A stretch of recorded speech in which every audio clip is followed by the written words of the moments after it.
Okay, I'll start. তো আমাকে সায়নদা বললো যে তোদের ইঞ্জিনিয়ারিংটা একটু করিয়ে দিতে, কারণ ওটা নিউমেরিক্যালস গুলো অনেকের নাকি সমস্যা আছে। তো ইঞ্জিনিয়ারিংটা কিছু কিছু স্পেসিফিক ব্রাঞ্চ আছে যেটা গেটের জন্য লাগে, মানে যেটা জ্যামে পড়িসনি তোরা। তো সেইটা মানে বিএসসি তে সেইভাবে পড়িসনি, এখন এমএসসি তে গিয়ে পড়বি বা পড়েছিস। তো দ্য থিং ইজ যে ইঞ্জিনিয়ারিং জিওলজির আমি তো বলবো for me the good book is এই সুবিনয় গাঙ্গুলি স্যারের এই বইটা। তাছাড়াও একটা বেল বলে একটা বই আছে, ওটাও খুব ভালো। অ্যান্ড ওয়ালথামের একটা বই আছে, সেটাও ভালো। তো এগুলো অনেকই বই আছে ইঞ্জিনিয়ারিং এর ওপরে। বাট ফর গেট পারপাস একটা অ্যাটলিস্ট এই সুবিনয় গাঙ্গুলির বইটা যদি ঠিক করে পড়িস, তাহলে নিউমেরিক্যালস মোটামুটি হয়ে যাবে। শুধু ফর্মুলেশন যেগুলো আছে সেগুলো কাজে লাগাতে হবে। এটা তোদের আমি আগেও বারবার বলি যে গেটের হচ্ছে the thing mainly is about এই how to solve the numericals. And প্রত্যেক বছরে নিউমেরিক্যালের এমন এমন থাকে যে ডিরেক্ট ফর্মুলাতে থাকে, আবার কিছু কিছু কনসেপচুয়াল থাকে। বাট জিনিসটা আলটিমেটলি ফর্মুলাটার ওপরেই বেস করে। বিশাল কিছু যারা জিওলজির এক্সাম দেয় গেটে, গেট বল বা নেট বল, যে কোনো দুটোতেই মানে জিওলজির রিলেটেড যে কোয়েশ্চেন গুলো দেখতে পারবি সেগুলোতে প্রচুর নিউমেরিক্যালস থাকে না। মানে খুব ইন্টিগ্রেশন ডিফারেন্সিয়েশন এরকম করে যেতে হবে ওরকম টাইপের থাকে না, যেটা আমরা মাস্টার্স এর এমনি ক্লাসে হয়তো করি, কিন্তু সেগুলো ওরকম ইন ডিটেলস ইন্টিগ্রেশন ডিফারেন্সিয়েশন ওরকম ভাবে দেয় না যেটা জিও ফিজিক্সে থাকে। বাট তোরা যখন যারা এই নেট দিবি, এই নেটের দেখবি এক্সামে সবকিছু একসাথে থাকে।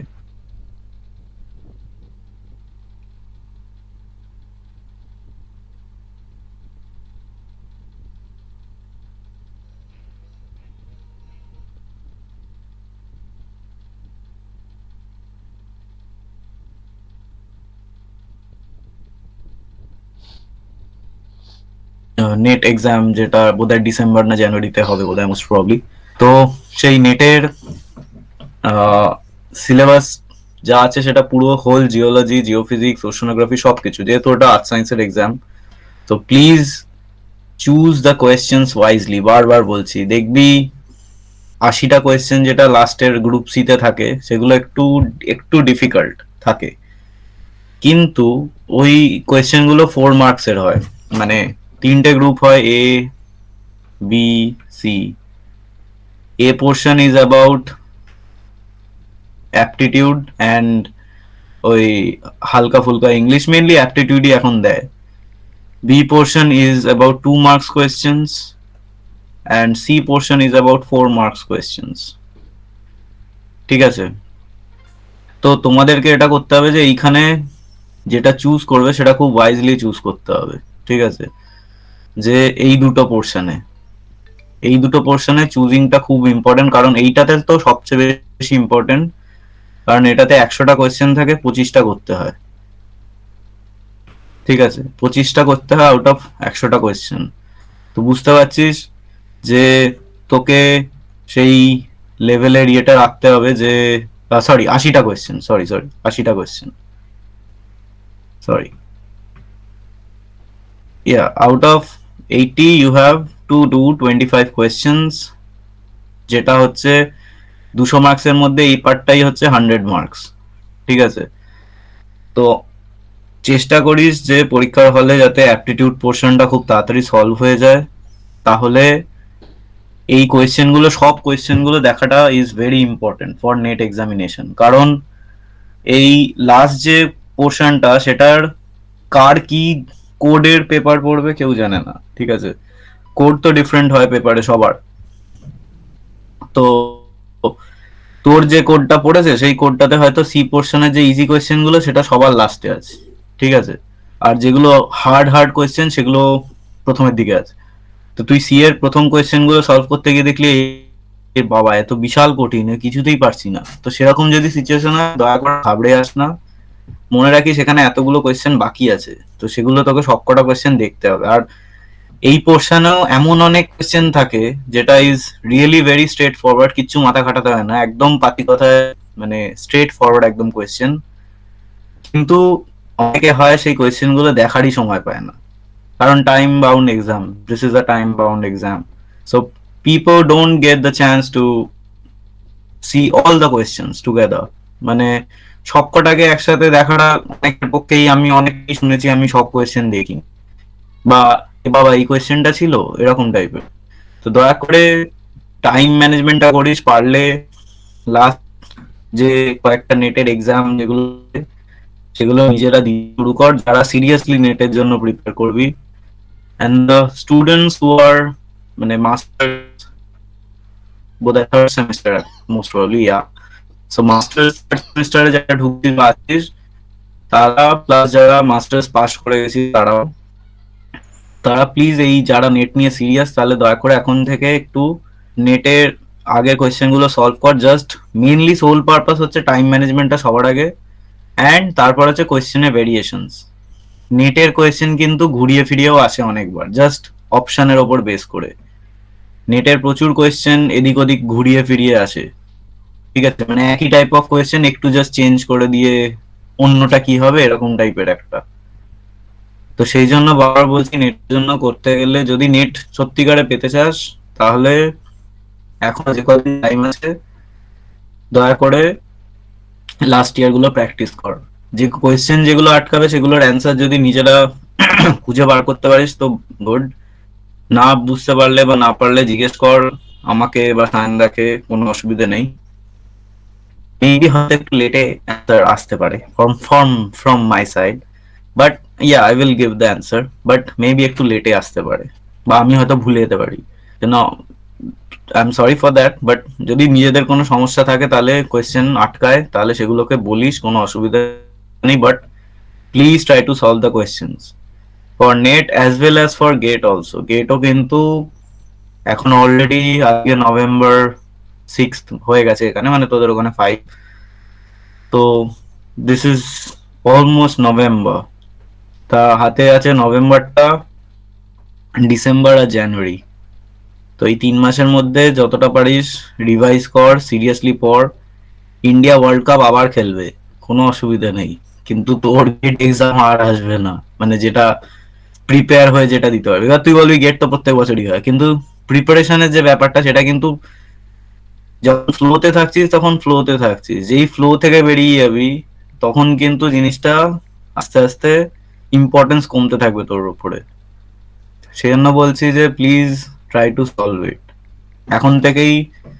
তোরা যেমন আগে ব্যাচেলার্স এর টাইমে যেমন পড়তিস সেরকম ভাবে যদি পড়ে থাকিস সেরকম ভাবে পড়া শুরু কর, আর যদি না পড়ে থাকিস তাহলে এখন পড়। ওকে, সো এখানে আগের যে চ্যাপ্টার সেখান থেকে খুব একটা ইম্পর্টেন্ট কিছু নেই, সেগুলো তোদের স্ট্রাকচারাল জিওলজি অ্যান্ড রিওমরফোলজি, এই রিওলজি, এইগুলোর ওপরেই বেস করে। তো এখানে কিছু কিছু ইম্পর্টেন্ট ফর্মুলেশন আছে। স্পেসিফিক গ্র্যাভিটি আমি আলাদা করে বলছি না যে স্পেসিফিক গ্র্যাভিটি কি করে ক্যালকুলেট করা হয়, 4 ডিগ্রি ওয়াটারের আন্ডারে করতে হয়, তো ডেন্সিটিও তাই।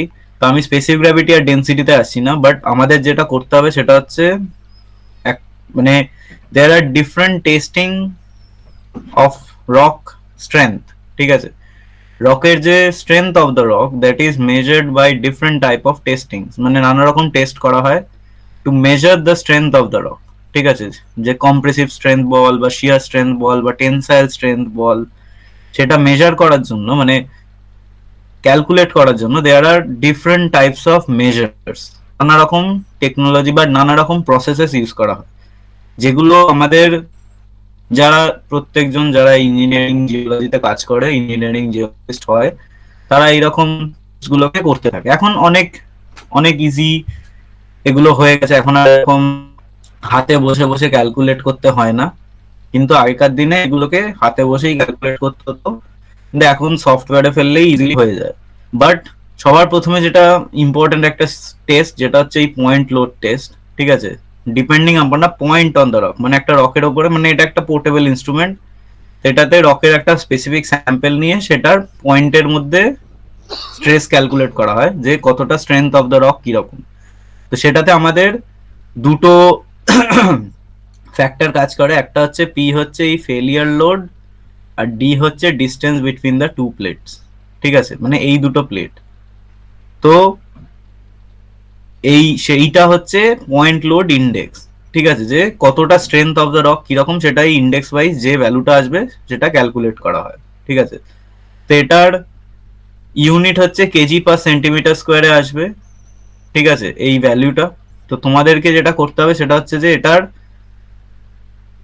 এই যে এটা ইনস্ট্রুমেন্টটা কি করে কাজ করে, যে এই যে ধর এটা একটা রক স্যাম্পল, মানে এরকম একটা স্যাম্পল ধর, সেটাকে এই ইনস্ট্রুমেন্টটার মাঝখানে এখানে বসানো হয়, দিয়ে এই এই যে লিভারটা দেখছি সেই লিভারটা দিয়ে প্রেস করা হয়। ঠিক আছে, প্রেসার দেওয়া হয়।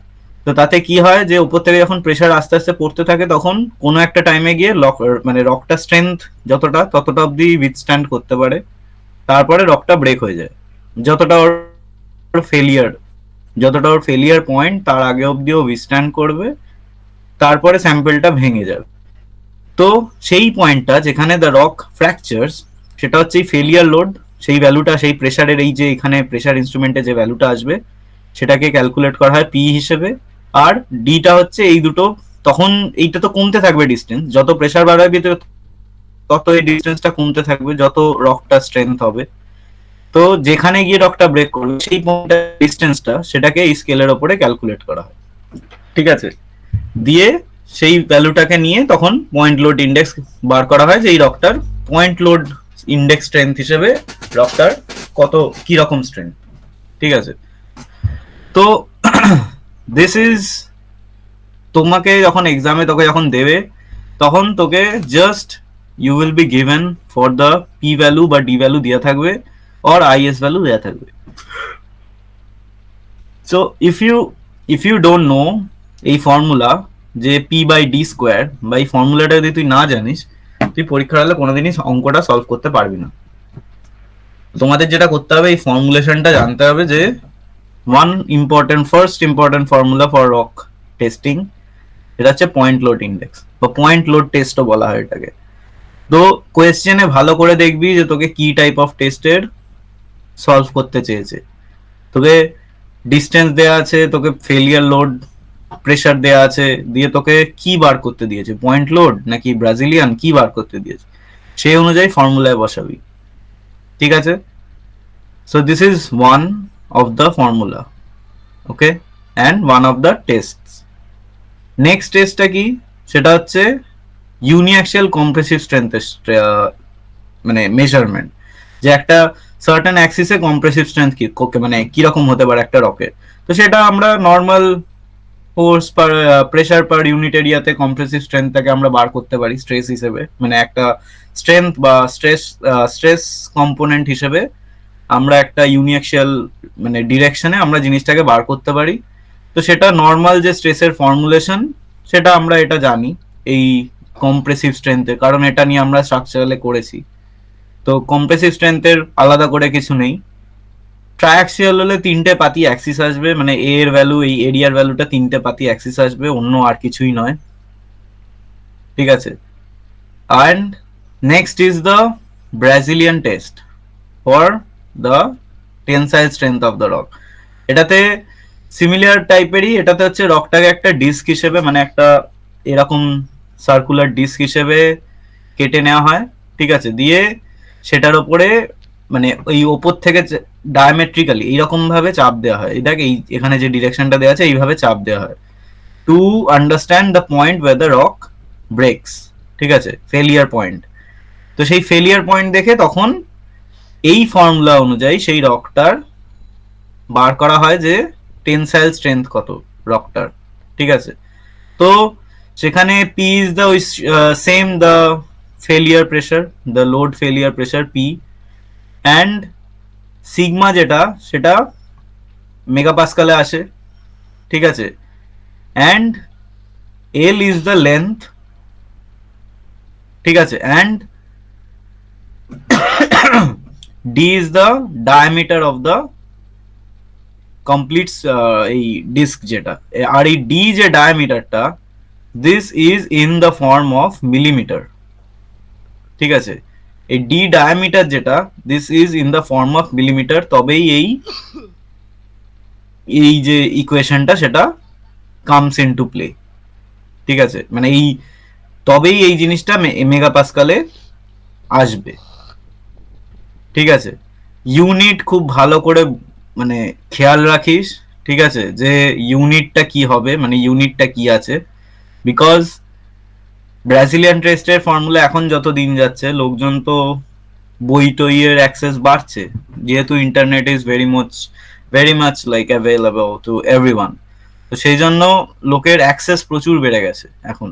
তো in this point of view ওরা কি করে যে প্রথম যখন আগে আগে যদি গেটের পরপর কোয়েশ্চেন দেখিস, দেখতে পাবি যেখানে যেখানে প্রত্যেক বছর মানে অল্টারনেটিভ ইয়ার্সে বা অলমোস্ট সেম ইয়ার্সেও ইয়ে দিয়েছে, ব্রাজিলিয়ান টেস্টের অঙ্ক আছে। ঠিক আছে, আর সেখানে কি করেছে, জাস্ট এই খেলাটা খেলেছে হচ্ছে ইউনিটসের।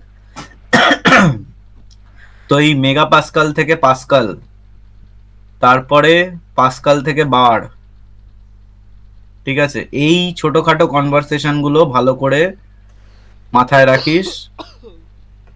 ঠিক আছে, পাস্কাল থেকে বার, মেগা পাস্কাল থেকে পাস্কাল, এই জিনিসগুলো ভালো করে মনে রাখিস। তারপরে তোকে ঘুরিয়ে দেয় ডায়ামিটারের জায়গায় রেডিয়াস দিয়ে দেয়, যেটা 2000 মেবি 2022 বা 2021 করেছিল, যেখানে ডায়ামিটারের জায়গায় রেডিয়াস দিয়েছিল।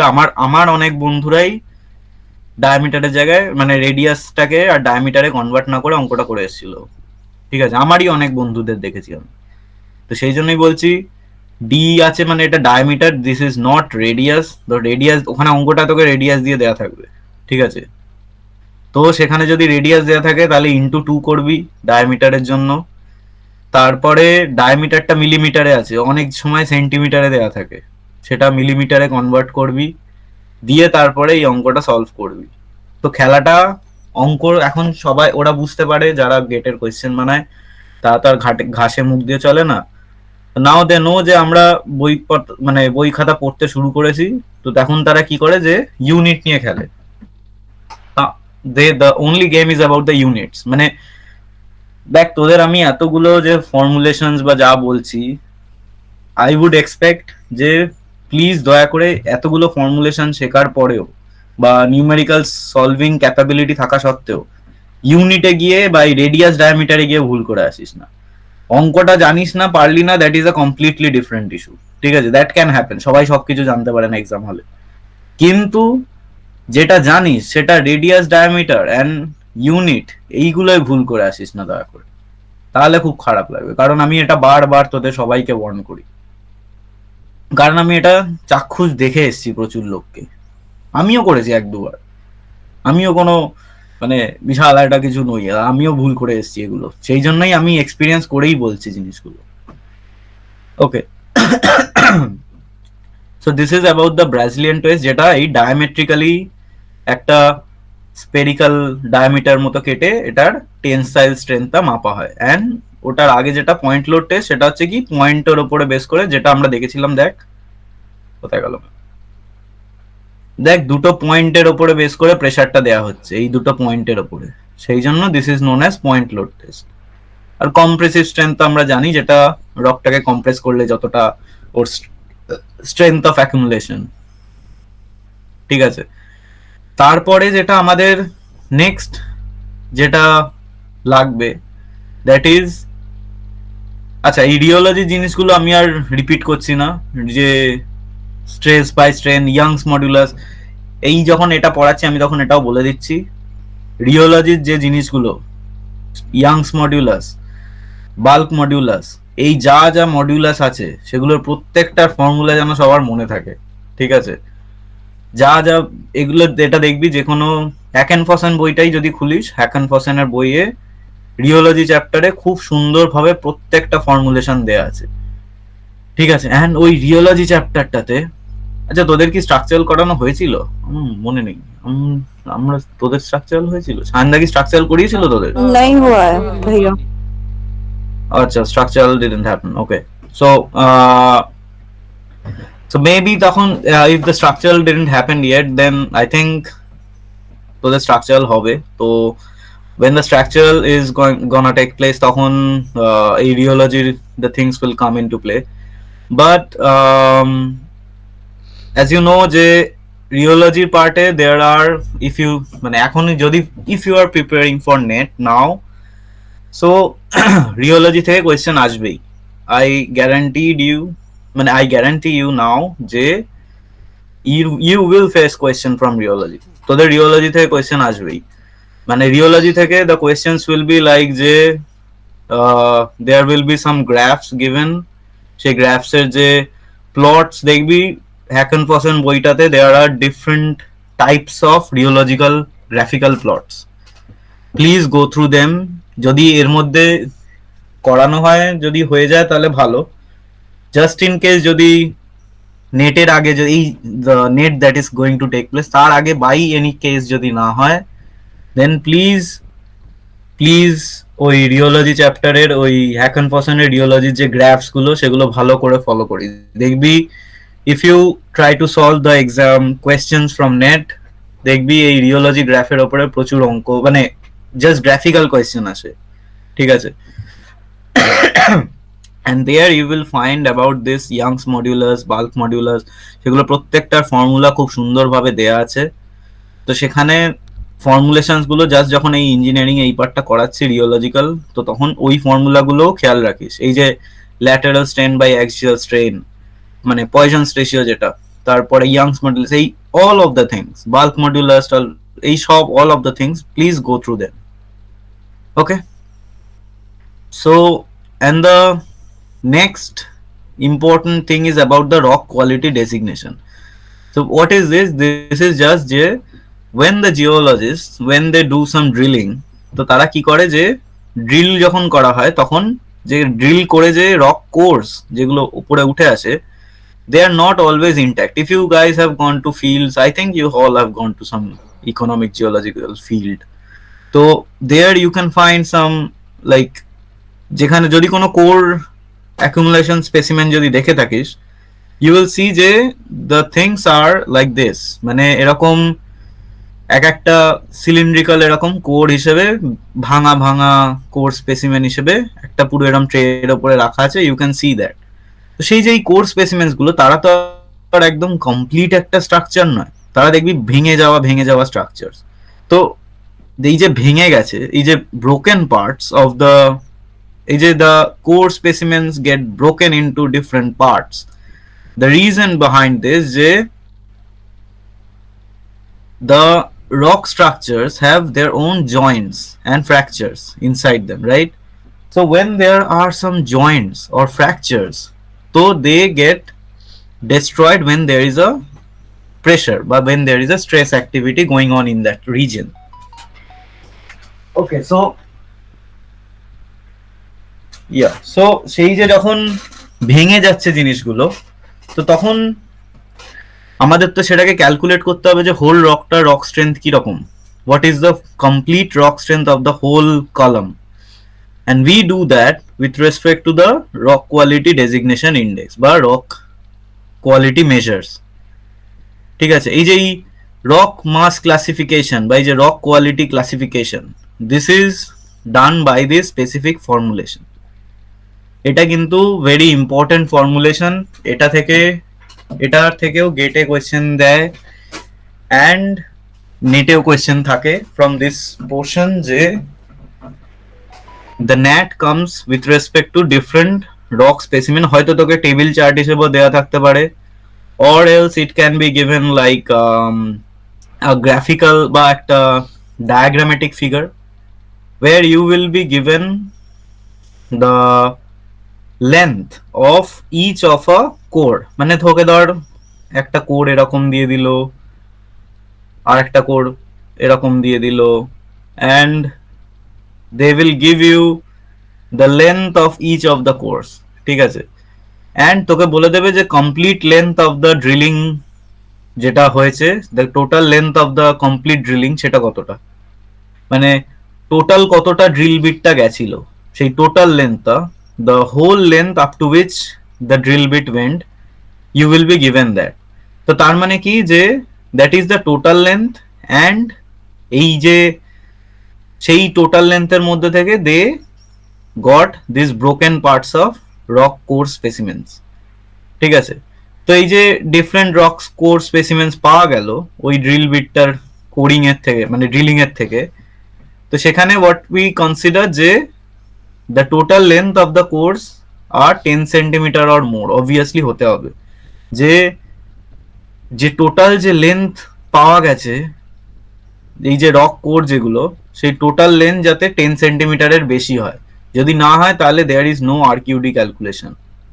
Remember this thing, RQD calculation only can happen যদি এখানে ধর কোর স্যাম্পল পাওয়া গেল যে 2 সেন্টিমিটার, লাইক 2 সেন্টিমিটার্স, এটা ধর 5 সেন্টিমিটার অ্যান্ড এটা ধর 1 centimetre.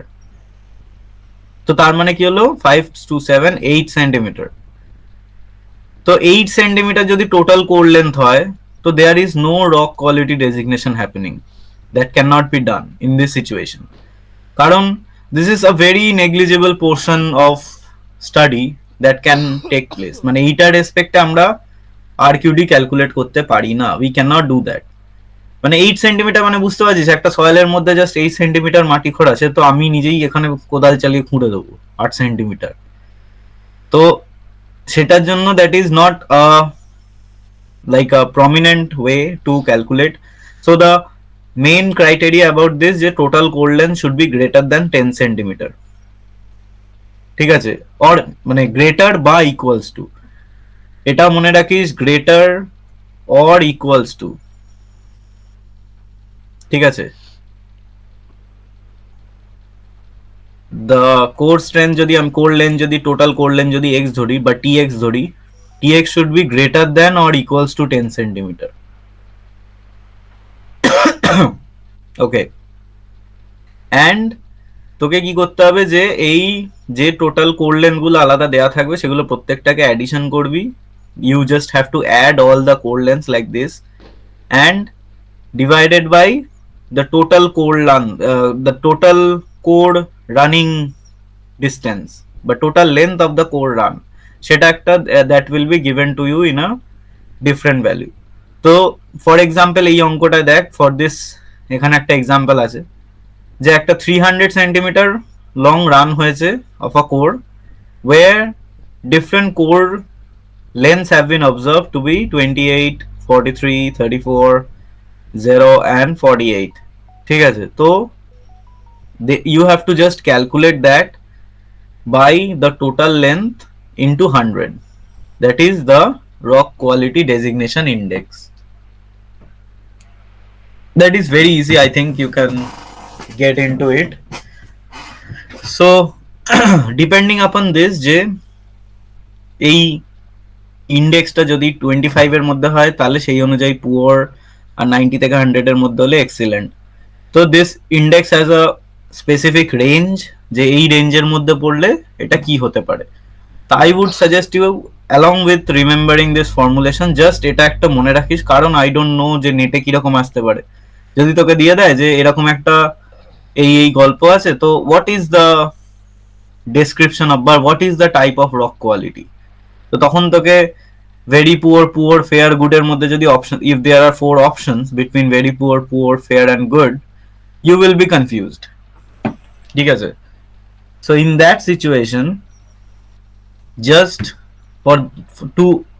to be not in that situation, just try to just have a look and in this like description যে কোনটা কি মধ্যে পড়ে, ঠিক আছে, like which fall in which category, please try to remember that, ঠিক আছে, কারণ this is important. Okay, so for your rock quality calculation and your rock calculation things, this is all you need to know about the rock tests and the calculations. Okay, so any questions or doubts, or else we'll move to dam. Okay, I think there isn't any. So where was the dam? Dam ta kothay chilo? Oh, dam tar page number bhule gelo. Oh yeah, so ওখানে গেল হচ্ছে rock quality calculation আমরা আজকে ড্যামটা করব, and we will do some more. Another class we will take on this engineering geology, যেখানে নিউমেরিক্যালের সাথে সাথে কিছু থিওরিটিক্যাল করি। I will complete your engineering geology. Next ক্লাসের মধ্যে আমি ইঞ্জিনিয়ারিং এর কমপ্লিট করে দেবো along with the numericals. পরের দিন একটু আমি নিউমেরিক্যালের ওপরে ফোকাস করব, আর পরের দিন টানেলিংটাও করাতে হবে, তো সেইটা পরের দিন হবে। আজকে আমরা ড্যামটা করে নেব। সো ইঞ্জিনিয়ারিং জিওলজি নেক্সট যেটা important for your GATE and NET purpose, আমি দেখ for your master's there are other important topics that you need to cover. সেটা আমরা তো এখানে মাস্টার্সের জন্য তো আর ডিসকাস করছি না, সেটা that is up to you. আমরা এই mining related and we will engineering geology related only for GATE and NET, we will cover those portions.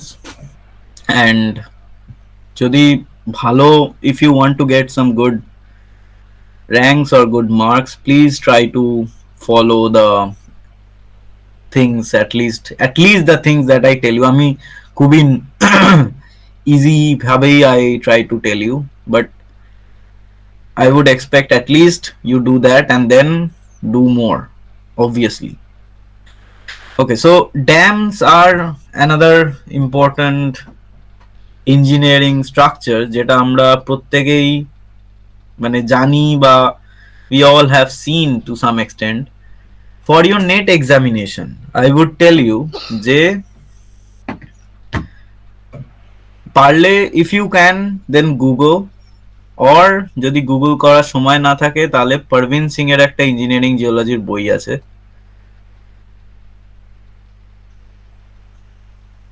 Parvin Singh, ঠিক আছে। বা I would suggest Parveen Singh book is very old, so I would suggest please Google the different, for your NET, just for your NET, please Google the different types of dams that are present in India, just in India, the different type of famous dams, মানে famous ধর highest dam of India, largest dam of India, arch dam, these different types of dams in India, please go through them. The highest, the biggest, the largest, there are different types of categories of dams. So the dams are good questions, মানে এখান থেকে question আসার chances থাকেই নেটে। Basically এই about the types of Indian dams, it has a very important approach in net, ঠিক আছে। নেটে কিন্তু এই টাইপ অফ কোয়েশ্চেন প্রচুর দেয়, কারণ নেটে জিওগ্রাফির the NET examination is also attended by geography students, and geography students এই ইনফরমেশন রিলেটেড জিনিসপত্র বেশি পড়ে। Okay, so the questions are some questions are geographic in nature. যেমন একবার এসেছিল যে এই যে সোন নার্মাদা ফল্ট, সেটার মানে কোন স্টেট দিয়ে পাস করেছে, সেটা কোন কোন স্টেট দিয়ে পাস করেছে, সেটার একটা গ্রুপ দিয়ে কোয়েশ্চেন এসেছিল, এরকম type, if I can remember correctly. তো the questions can come in this way. তো সেই জন্য ড্যামস এর জন্য, just for dams, please try to see যে the different type of famous dams in India and the river on which they are situated, ঠিক আছে, the river on which they are situated, ঠিক আছে। This is important for your NET purpose. আমি বারবার বলছি, basically এটা বেশি important for NET বা জিএসআই। জিএসআই এর জন্য তো খুবই ইম্পর্টেন্ট, নেটের জন্য important. Okay, so please go through internet, বা I think internet is better, কারণ আপডেটেড ইনফরমেশন পাবি। And please try to go through them, make a list of your own, the highest, the biggest, the largest, এরকম ড্যামের যে list এখন current যে লিস্টটা আছে, along with which rivers they are in, ঠিক আছে। Please do that. This is one of the things you have to do yourself.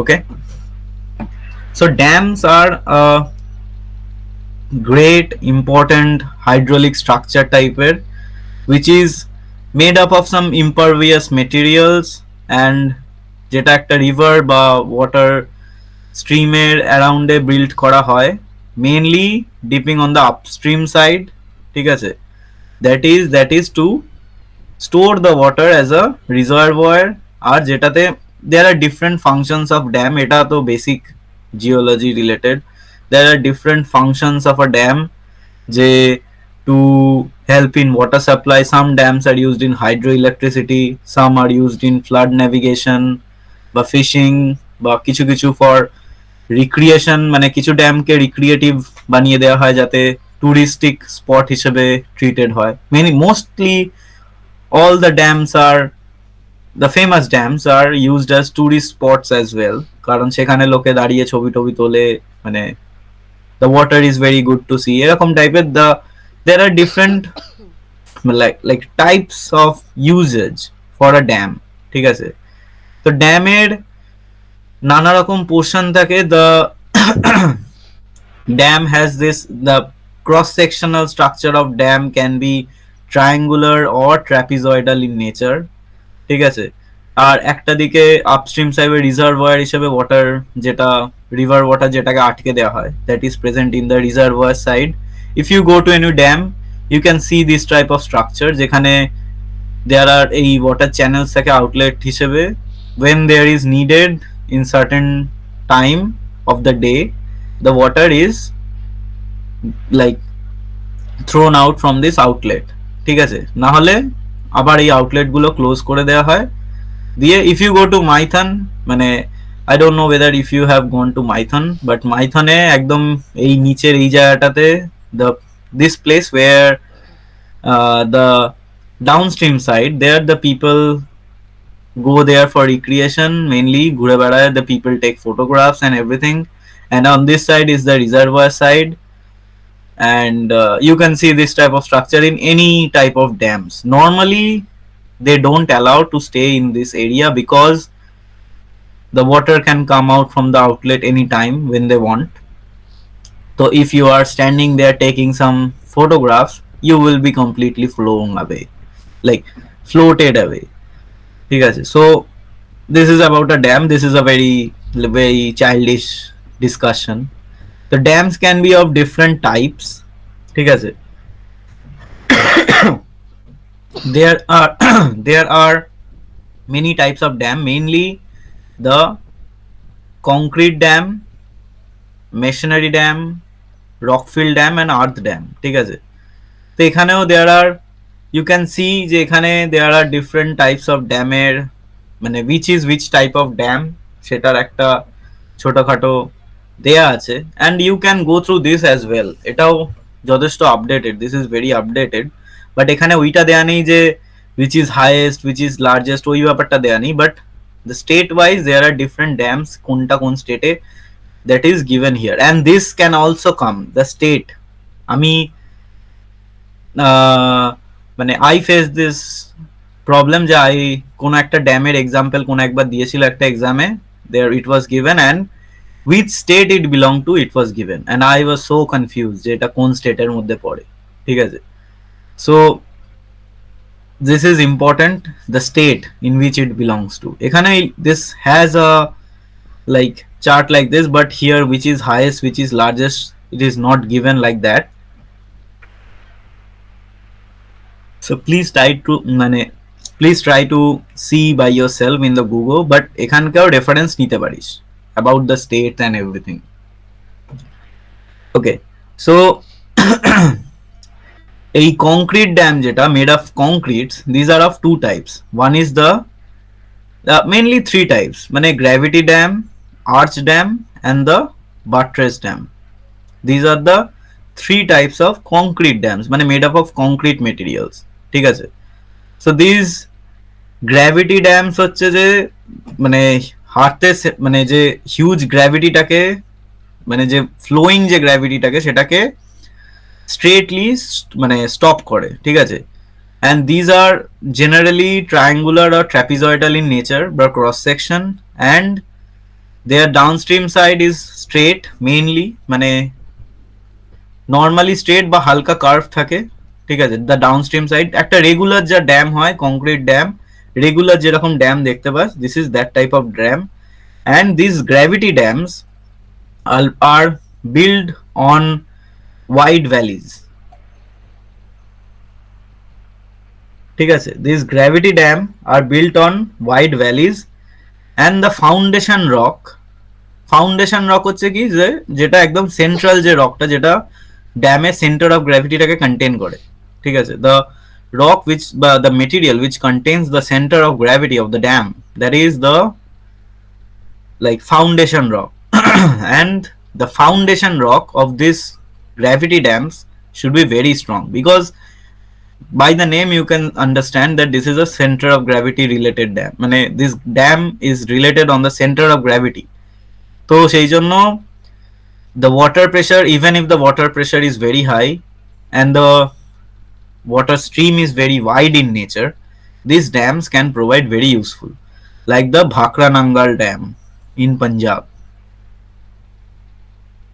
ঠিক আছে। This is a very important dam and it is a gravity dam. The next is the arch dam, যেটা সবচেয়ে best example এই Idukki on the Periyar river, এখানে লেখা নেই ওটা, but the Idduki dam is on the Periyar river, ঠিক আছে।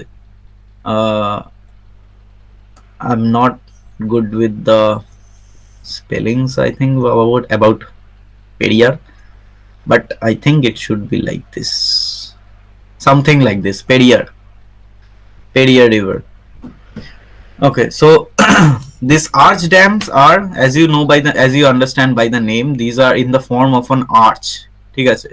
arch মানে হচ্ছে এরকম a sort of a, like, যেটাকে if we say in Bengali then it's like toron, and it is like a arch bow shaped dam, ঠিক আছে। and this type of dam is has a double curvature, ঠিক আছে। and this also requires some good foundation rocks on the sides, ঠিক আছে। this requires some good foundation rocks on the sides, and this is also made of like very strong concrete materials, and this is more prominent in narrow rivers. ota যেমন the other one was wide, this is in the narrow valleys. The arch dam is very good in for narrow valleys, okay. And the example is the Idduki dam in Periyar river in Kerala, okay.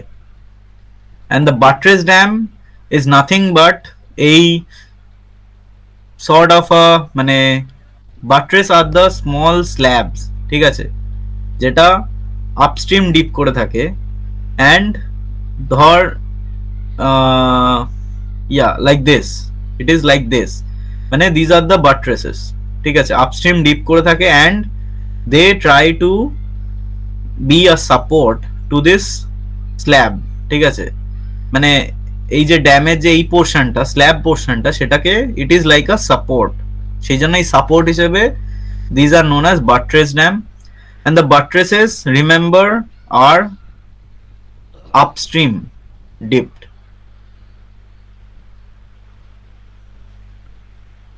ঠিক আছে। This buttresses are upstream dipped in nature, ঠিক আছে।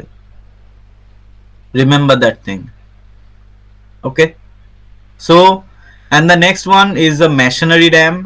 The masonry dam is like made up of large rock, mane blocks, large like blocks of rocks in in this area, মানে যে কোনো জায়গাতে যেখানে which requires a very strong rock without any like ওই আশেপাশের এরিয়াতে যদি খুব স্ট্রং নেচার রক থাকে, মানে if the region around that area has very good amount of rocks which are which have a very high strength in their own, so these dams are very good for those type of rocks, ঠিক আছে, মানে those type of regions. Like if you go to a region where it contains huge amount of quartzite and very strong metamorphic and igneous rocks, which are like non-porous and which can be used for making of dam. So why we will bring more concrete to create a dam in that area? We can simply try to take the rock boulders or take like cut some portions and make a dam in that area. That will be much more economical. কারণ সেখানে যদি already there are some very good rocks in nature, মানে সেই আশেপাশে the lithology around the area, if it's very strong, then we don't need any other concrete to come from some other place to build a dam there. We can easily like use this rock blocks and bind it together with some materials and then make a dam. So this type of dam is known as masonry dam, and this is a good example is the Srisailam dam in Andhra Pradesh. This is a masonry dam. Okay,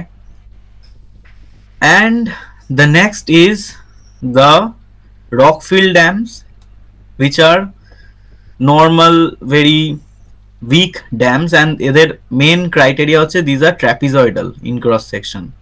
These rockfill dams are identified due to the trapezoidal rock section, that this is trapezoidal in nature, and these are made up of like much more weaker country rocks around the area, ঠিক আছে, and these dams are like created by the filling up of rocks from the area. But these dams, because the dams gulo are created by the rock fill materials, the good criteria about this is rockfill dams is these are good to withstand earthquakes. But earthquake damage এর জন্য these are very prominently designed for to withstand earthquake damage. The question is how? Because these dams have porous spaces in between them. The rock materials, because this is rock fill, it will definitely have some porous spaces in between them. So when there is an earthquake, the rocks will try to like this is like a shaking of this certain material. It's like a shaking of this material. So তাতে কি হবে? The porous spaces will be get filled and the dam will become more stronger. It will not break down. That can happen for these dams. They already have a strong foundation and everything. They don't have any porous space to withstand any earthquake or anything. এখানে যদি খুব strong একটা earthquake হয়, this dam is more prone to get a crack than this dam, because it has some porous spaces which it can like move itself and stay in that spaces to withstand the earthquake pressure. So these dams are very good for that reason. ঠিক আছে? The rockfill and another one is earthfill dams. These are rockfill dams are made up of rock materials. Earthfill dams are made up of like very loose sand materials and everything, like soil materials. And these are the weakest type of dam in the nature, these earthfill dams. And these are created for temporary like structures, but these dams are like used later, like these dams are later built into concrete or masonry structures in a broad valley. But also another feature for the earth dam jeta you have to remember, that earth dams, due to its very weak nature, it is mainly created in wide valleys. And earth filled and rock filled, both type of dams are trapezoidal in nature. ঠিক আছে? So earthfill dam is not a very common like it's not very famous type of earthfill dams are not very famous, because this type of dams can be like made by people in certain days, ঠিক আছে, কারণ these are made of soil fills, ঠিক আছে, just for a temporary structure. So these type of dams are not very famous, so that's why you don't get a lot of examples about earth dams, but there are some you can Google. But these are the main types of dams that we all see around us, ঠিক আছে? So the thing that you have to do is to go and Google about the dam types and example যেটা এই টেবিলটাতে দেয়া আছে. Just go and make a chart like this, depending mainly সবার আগে এটাই করিস যে largest dam of India, highest dam of India, make a chart like the largest dam of India, highest dam of India, longest dam of India, like that. That would be like very good. And there is a actually there is a material in Google if you search, then you will find that there is a material about like different, like this highest dam of India, largest dam of India, and everything. So there is a actual material. If you go and Google, you will find that thing. So সেটা করতে পারিস, and that is very useful. Okay, so I think that is all about dam for you guys. And the next day we will do some basics about tunneling, and we will do some numericals about engineering geology, karon I think engineering er numericals are important, and I will show you guys some numericals, and we will solve some numericals in the next class. Okay, so that's all for tonight, and good night. Bye bye. Ejo desu. Yoroshiku onegai shimasu.